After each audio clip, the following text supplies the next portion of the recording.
So one moment where I felt like I didn't belong was when I'm from a Hispanic family and I don't speak Spanish, but I'm very proud of like my culture and where like my family came from. My father's like, you're not Venezuelan, you're American. Like it would mean so much to like myself and like the family if I could like learn how to speak Spanish. And it sounds so simple, but it's very difficult for me. Like I felt like I didn't belong. At one point or another throughout elementary school, I was friends with pretty much every girl in that neighborhood. But in 8th grade, I realized that every person that I had been friends with, they would ignore me on the bus. It was like, you know, there was an empty seat and I was definitely sitting there and was no longer welcome in their crowd. And it was hard for me because it was like, what's so wrong with me that I can't be friends with them? So somebody would treat anyone like that and ignore them and blatantly ignore another human being is not somebody I want to be friends with. And I had to realize that the hard way.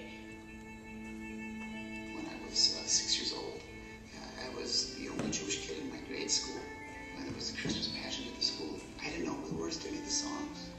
And that I was in tears over that because I felt terribly embarrassed. At a time I felt like other is when I first started like coming into my own sense of self. I'm black, so it's like in where I live, you're supposed to listen to a certain music, wear certain clothes. So I'm like, I don't want that, I want more. It hurt, it used to hurt a lot. But now I feel like you just hate me because I'm gonna get out of here.